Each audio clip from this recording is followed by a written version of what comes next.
وفا کی ایک کہانی سناؤ، آؤ محبتوں کی ایک کہانی سناؤ۔ مدینے کا شہر ہے، اللہ کے محبوب جلوہ فراز ہیں، مسجد نبوی میں ہر لمحہ نور برستا تھا۔ آقا تشریف فرماتے اور صحابہ حضور کے گرد یوں بیٹھتے جس طرح چاند کے گرد ہالہ ہوتا ہے اور بدر تمام کے گرد ستارے ہوتے ہیں۔ آقا باز و تلقین کرتے، لوگ سنتے، من میں اتارتے، روحوں کو تازگی دیتے۔ ایک چھوٹا سا بچہ ہے جو ننھے ننھے پاؤں سے چل کے مسجد نبوی میں پہنچ جاتا ہے، نام اس کا عمیر ہے۔ بمشکل سے بولنا سیکھا ہے اس نے۔ آقا کریم علیہ السلام کی خدمت میں کبھی وہ اپنے چچا جلاس بن سوید کے ساتھ جاتا ہے، کبھی وہ اکیلا بھی چلا جاتا ہے۔ ایک دن اس کا چاچا نہیں گیا لیکن بچہ گیا اور حضور کی بات سنی۔ آقا کریم نے آخرت کے بارے میں، قیامت کے بارے میں، یا اماہ سمیت رسول اللہ صلی اللہ علیہ وسلم یخبرنا عن الساعہ حتی کانی اراہا رای العین، اے میرے چچا آج میں نے حضور کو قیامت کا ذکر کرتے دیکھا ہے، اور حضور نے ایسا ذکر کیا ہے کہ قیامت کا نقشہ میری آنکھوں کے سامنے آ گیا تھا۔ یہ بات جو ہے وہ اس بچے نے اپنے چچا کو سنائی، کیونکہ چچا آج غیر حاضر تھا اور بیٹا چاہ رہا تھا کہ میں اپنے چچا کو بھی حضور کی مجلس سے وہ سنی ہوئی بات بتا دوں اور جو محروم ہو گیا اس کی محرومیاں دور ہو جائیں۔ لیکن اس کا چاچا جلاس بن سوید ازلی بدبخت تھا۔ اس نے کہا واللہ لو کان محمد صادقا لنحن شر من الحمیر، اللہ کی قسم اگر محمد سچا ہے نا تو ہم گدھوں سے بھی پھر گئے گزرے۔ جب یہ بات کہی اس نے تو اس بچے کے پاؤں تلے سے زمین نکل گئی کہ میرا چچا کیا بول رہا ہے، یہ تو مجھے انگلی لگا کہ مسجد نبوی میں لے جایا کرتا تھا اور اس نے یہ کیا بات کہہ دی، یہ تو منافق نکلا۔ اللہ اکبر، اس بچے کی حیرت کی انتہا نہ رہی کہ یہ کیا ماجرا ہو گیا۔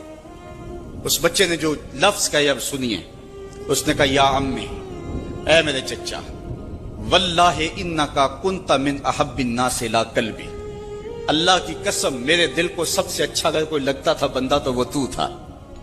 میں تیرے سے پیار کرتا تھا اس لیے کہ تو مجھے انگلی سے لگا کے حضور کی چوکھٹ پہ لے جایا کرتا، مجھے اس لیے تو پسند تھا، مجھے کائنات میں سب سے محبوب تو تھا۔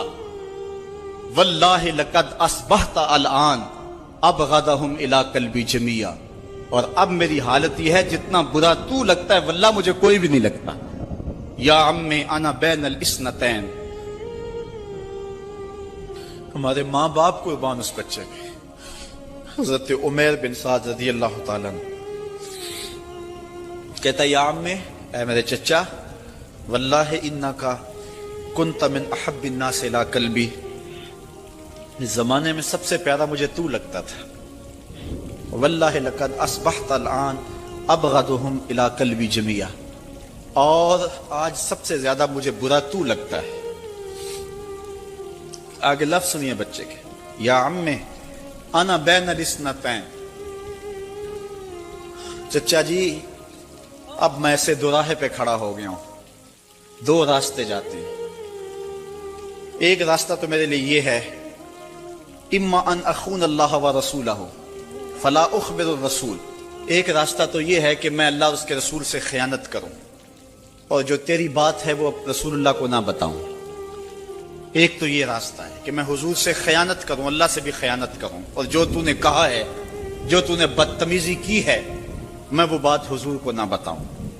وَإِمَّا أَنْ أُخْبِرَ الرَّسُولَ وَلْيَكُنْ مَا يَكُونُ، اور دوسرا راستہ میرے پاس یہ ہے کہ جو تو نے کہا ہے میں جا کے حضور کو بتاؤں، پھر جو ہو سو ہو۔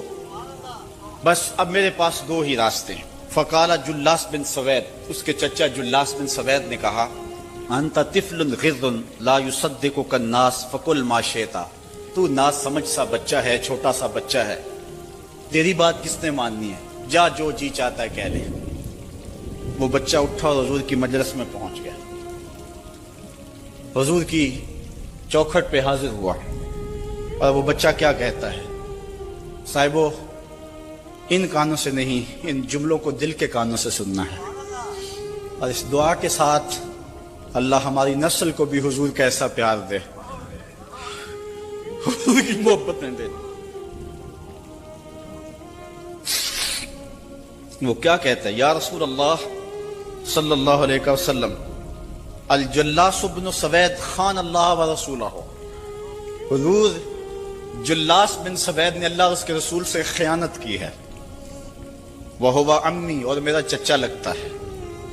اگلے لفظ سنیے، وَقَدْ تَبَرَّأْتُ إِلَى اللَّهِ ثُمَّ إِلَيْكَ مِنْهُ، حضور میں پہلے اللہ کے حضور پھر آپ کے حضور اس سے بیزاری کا اعلان کرتا ہوں۔ حضور میرا اس سے کوئی تعلق نہیں ہے، میرا اس سے کوئی واسطہ نہیں ہے۔ میں اللہ سے بھی کہتا ہوں میرے مالک، میرا چچا سے کوئی تعلق نہیں ہے چونکہ وہ تیرے محمد کا دشمن ہے۔ حضور میں آپ سے بھی کہتا ہوں کہ میرا میرے چچا سے کوئی تعلق نہیں ہے چونکہ وہ آپ کا دشمن ہے۔ کالا وماذا قال، حضور نے فرمایا بچے اس نے کیا کہا ہے؟ بچے نے ساری کہانی سنا دی کہ میں نے آپ کی تقریر سنی، آپ کی گفتگو سنی اور جا کے بتائی تو اس نے کہا کہ اگر وہ سچے ہیں تو پھر تو ہم گدھوں سے بدتر ہو گئے۔ حضور نے صحابہ کو بلایا، کہا کہ یہ واقعہ پیش آیا ہے، بتاؤ کیا کریں؟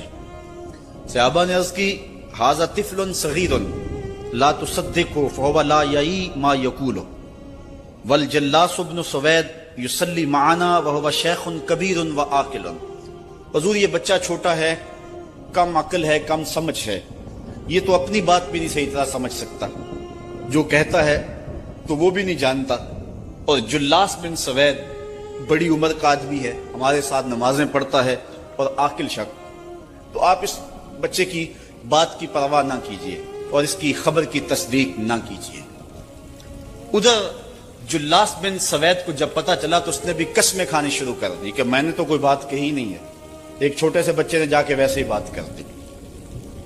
تو حضور نے اس بچے کی بات کو نظر انداز کیا صحابہ کے کہنے پہ۔ اب اس بچے نے جب دیکھا کہ میری بات حضور نے قبول نہیں کی ہے تو اس نے جھولی پھیلا لی اور آسمان کی طرف دیکھ کر کے کہا اللہم ان کنت صادقا فصدقنی وان کنت کاذبا فکذبنی، اے اللہ اگر میں جھوٹا ہوں تو مجھے جھوٹا کر دے اور اگر میں سچا ہوں تو میری سچائی کا اعلان کر دے۔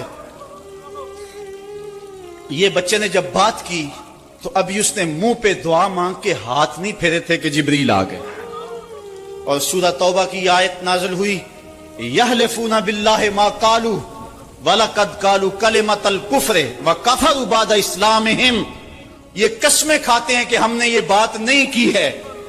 محبوب انہوں نے اسلام لانے کے بعد کلمہ کفر بولا ہے، انہوں نے کلمہ کفر بولا ہے، اس نے بات کہی ہے۔ تو اللہ تعالیٰ کے محبوب نے اس بچے کو اپنے پاس بلایا، کہا مرحبا بالذی صدقہ ربہ من فوق سبع سماوات، خوش آمدید وہ بچے جس کی 7 آسمانوں سے اوپر رب نے بھی گواہی دی ہے، جس کی رب نے بھی گواہی دی ہے۔ پھر حضور نے اس بچے کے کان کو پکڑا اور فرمایا وَفَتْ أُذُنُكَ يَا غُلَامُ وَصَدَّقَكَ رَبُّكَ، بچے تیرے کان نے ٹھیک ہی سنا تھا اور تو وہ ہے جس کی گواہی اور جس کی تصدیق میرے رب نے فرمائی۔ اللہ اکبر۔ حضرت عمر رضی اللہ تعالیٰ عنہ کا دور آیا تو انہوں نے حضرت عمیر بن سعد انصاری رضی اللہ تعالیٰ عنہ کو حمص کا گورنر بنا دیا، اور پھر جب وہ فوت ہوئے تو حضرت عمر روئے، فرماتے کاش کہ میرے پاس عمیر جیسا کوئی دوسرا آدمی ہوتا اور میں مسلمانوں کی محافظت کے لیے اسے مقرر کرتا۔ اللہ اکبر۔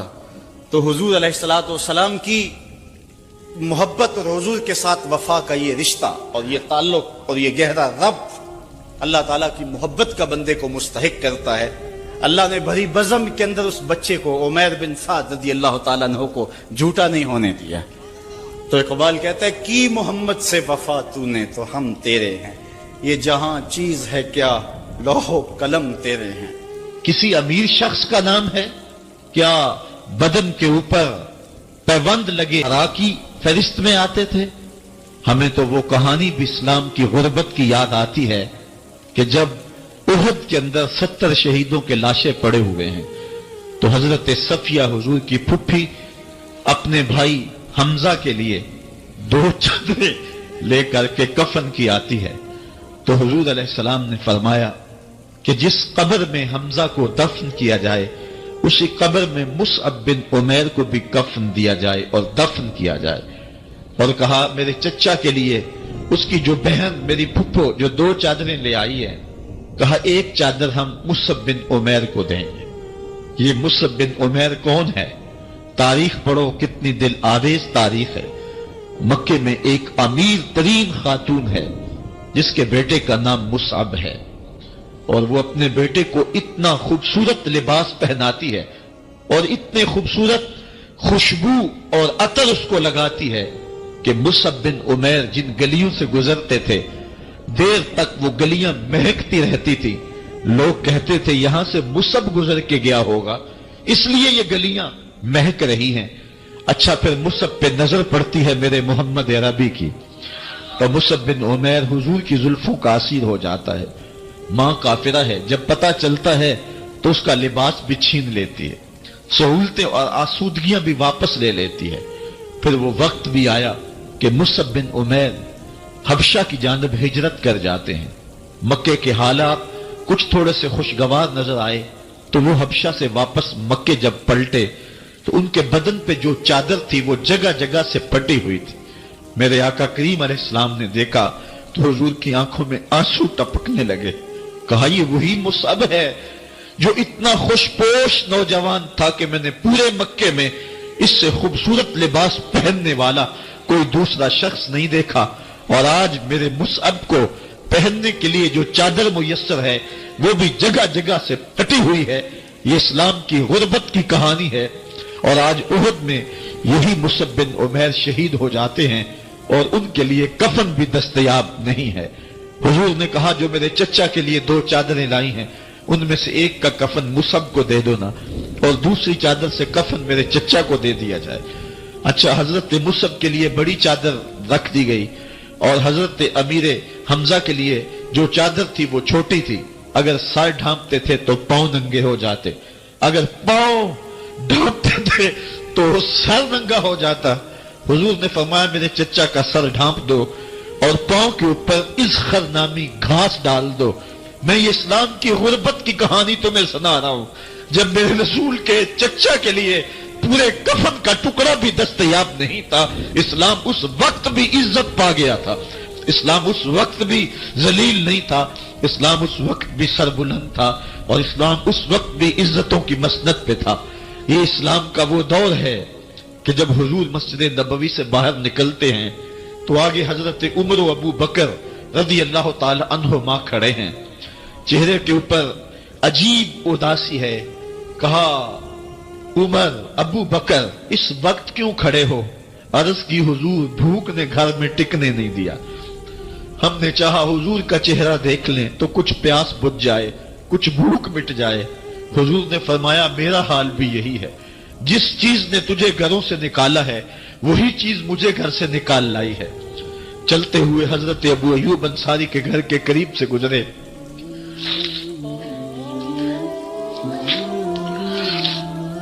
حضور کی خوشبو پا کے وہ باہر آ گئے۔ عرض کی بندہ نواز آج میرے مہمان نہیں بنتے؟ حضور نے کہا تمہاری مرضی۔ گھر لے گئے، چٹائی بچھائی، حضور کو بٹھایا، گھر والوں کو بکری کا بچہ ذبح کر کے دیا، کہا جلدی جلدی کھانا تیار کرو، میرے آقا کو بھوک لگی ہوگی۔ یہ کہہ کے واپس آئے، حضور کے پاس بیٹھے، نظر چہرے پہ پڑی تو گھبرا گئے۔ ذکاہت کے آثار اتنے واضح تھے کہ سمجھ آ رہی تھی کتنے دنوں سے حضور نے کچھ نہیں کھایا۔ اٹھ کے باغ میں چلے گئے، کھجوروں کا خوشہ توڑا، حضور کے سامنے رکھا، کہا بندہ نواز جب تک کھانا تیار نہیں ہوتا یہ کھجوریں تناول فرمائیں۔ تھوڑی دیر کے بعد کھانا دسترخوان پہ لگ گیا، حضور سے عرض کی گئی حضور آئے کھانا تناول کر لیں۔ حضور نے دسترخوان پر تشریف فرما ہو کر کے حضور نے کپڑا اٹھایا تو حضور نے جب دیکھا کہ کھانا ہے تو حضور نے ایک روٹی لی اور چند بوٹیاں اٹھائیں اور ایک خادم کو بلا کر کے کہا جاؤ ہمارے گھر دے آؤ، میری بیٹی فاطمہ کتنے دنوں سے بھوکی، کہا جاؤ ہمارے گھر دے آؤ، میری فاطمہ کتنے دنوں سے بھوکی بیٹھی ہوئی ہے، مال کے کونین ہیں گو پاس کچھ رکھتے نہیں، 2 جہاں کی نعمتیں ہیں ان کے خالی ہاتھ میں۔ آپ کو پتا ہوگا کہ جب میرے رسول کا انتقال ہوا ہے، حضور کا وصال ہوا ہے، تو حضور کی ایک زرہ ایک یہودی کے گھر میں گروی رکھی ہوئی تھی. حضور نے زرہ رکھ کر کے اس سے قرض لیا ہوا تھا. یہ اسلام کی غربت کی کہانی ہے. اور پھر اللہ نے اسلام کو امارت کے رنگ بھی دیے. اور تمہیں کہانی سناؤں، حضرت عدی بن حاتم روایت کرتے ہیں، صحیح بخاری میں روایت ہے.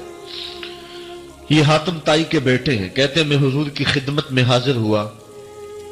ایک شخص آیا، کہنے لگا حضور غربت نے میرا برا حال کر دیا ہے. اور اس نے شکایت کی غربت کی، پسماندگی کی اور اپنی معاشی بدحالی کی. پھر ایک شخص آیا، کہنے لگا حضور میرے پاس دولت تو ہے لیکن میں نے جس منزل پہ جانا ہے راستہ پر خطر ہے، تو میرے لیے کیا حکم ہے کہ میں کیسے راستہ طے کروں؟ تو یہ دو لوگوں نے یہ باتیں کی. تو حضرت عدی کہتے ہیں کہ حضور نے روئے سخن میری جانب موڑا اور میری جانب مخاطب ہو کے کہا عدی تو نے ہیرا دیکھا ہے؟ عدی کہتے ہیں میں نے عرض کی حضور دیکھا نہیں، سنا ہے. ہیرا یہ شہر ہے عراق کا.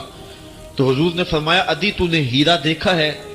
میں نے کہا نہیں حضور دیکھا نہیں، اس کا تذکرہ سنا ہے. فرمایا عدی اگر اللہ تجھے زندگی کی مہلت دے تو ہیرا سے ایک خاتون چلے گی، تو اپنی آنکھوں سے دیکھے گا اور مکے تک پہنچے گی اور اللہ کے گھر کعبہ کا طواف کرے گی اور اس کو ہیرا سے لے کر کے مکے تک اللہ کے علاوہ کسی کا ڈر نہیں ہوگا. کہتے ہیں کہ میں نے دل میں کہا کہ پھر بنو طے کے ڈاکو مر گئے ہوں گے جنہوں نے عرب کے اوپر روب ڈال رکھا ہے، تو وہ تو پھر ختم ہو گئے ہوں گے. کہتے ہیں میں بھی سوچ ہی رہا تھا کہ حضور نے مزید میری حیرت میں اضافہ کرتے ہوئے کہا عدی اگر تجھے اللہ نے زندگی کی مہلت دی تو تو دیکھے گا کہ کسرا کے خزانے تیری جھولی میں ہوں گے. تو اس دور کی سپر طاقت تھی. میں نے کہا حضور کسرا بن ہرمز؟ حضور نے فرمایا ہاں کسرا بن ہرمز. کہتے ہیں کہ حضور نے پھر فرمایا عدی اگر رقم لے کر کے زکوٰۃ کی چاندی لے کر کے زکوٰۃ کا سونا لے کر کے نکلے گا اور اس کو کوئی زکوٰۃ کا مستحق ہی نہیں ملے گا. حضرت عدی بن حاتم کہتے ہیں کہ پھر میں نے وہ منظر اپنی آنکھوں سے دیکھا کہ ہیرا سے خاتون چلی اور مکے تک پہنچی اور امن ایسا تھا کہ اس کو اللہ کے علاوہ کسی کا ڈر نہیں تھا. پھر وہ لمحے بھی میں نے دیکھے کہ کسرا بن ہرمز کے خزانے مسجد نبوی کے باہر پڑے ہوئے ہیں. تو کہتے ہیں تیسری چیز میں دیکھ نہ سکا اور میں نے لوگوں کو کہا کہ یہ میں تو نہیں دیکھ سکا، میری شاید زندگی وفا نہ کرے، اور اگر تمہاری زندگی وفا کرے تو تم دیکھنا میرے آقا نے جو فرمایا تو دو باتیں تو پوری ہو گئی ہیں اور تیسری بات تم دیکھ لو گے.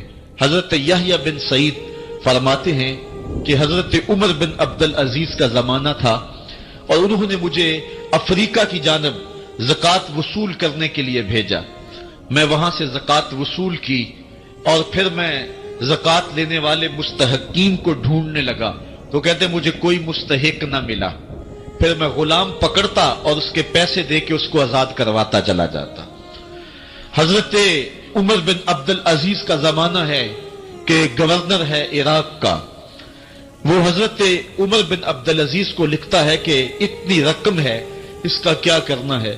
تو عمر بن عبدالعزیز کہتے ہیں رقم لے کے یہاں نہ آنا، وہاں عراق کے لوگوں میں بانٹ دو، جو زکوٰۃ کے مستحق ہیں ان کو تقسیم کر دو. تو گورنر لکھتا ہے جو مستحق ہے ان کو دے دی، اب کوئی مستحق نہیں رہا تو میں کیا کروں. تو حضرت عمر بن عبدالعزیز کہتے ہیں جو مقروض ہیں ان کا قرض اتار دو. تو کہتے ہیں کہ ہاں قرض بھی میں نے اتار دیا ہے، رقم پھر بھی بچ رہی ہے، کیا کروں.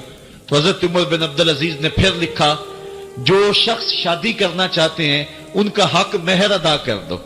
میں نے کہا کہ وہ بھی کر دیا ہے، رقم پھر بھی بچ گئی، اب کیا کروں.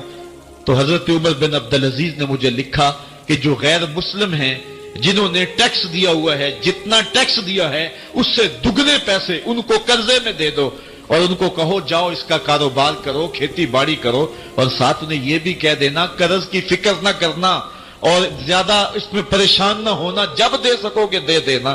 یہ دور بھی پھر اسلام نے دیکھا اور یہ گھڑیاں بھی دیکھی جب چتھڑے پہنے ہوئے تھے، جب پیبند لگے لباس پہنے تھے، جب پیٹ میں ڈالنے کے لقمہ بھی نہیں تھا.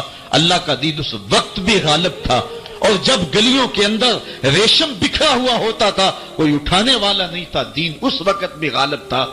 دین کا غالب ہونا یا نہ ہونا اس کا تعلق جو ہے وہ مال و دولت سے نہیں ہے۔ اقبال کہتا ہے کہ زوال بندہ مومن کا بے زری سے نہیں، مومن کا زوال بے زری سے نہیں ہے بلکہ اس کا سبب کوئی اور ہے۔ وہ سبب ڈھونڈنا ہے کہ ہم دنیا میں رسوا ہو کے کیوں رہ گئے، ہم زمانے کے سامنے تماشا کیوں بن کے رہ گئے، آج نبی کی امت پوری کائنات میں رسوا ہو کے کیوں رہ گئی، آج ہمارا تماشا دیکھا جا رہا ہے، آج بھوکے کتوں کو ہماری بے شمار بہنوں کے اوپر چھوڑا جا رہا ہے اور اس کا تماشا دیکھا جا رہا ہے۔ کیا ہم نے یہ دن بھی دیکھنے تھے؟ ہم نے سراغ لگانا ہے۔ دولت کی قلت اور کثرت یہ ثانوی چیزیں ہیں۔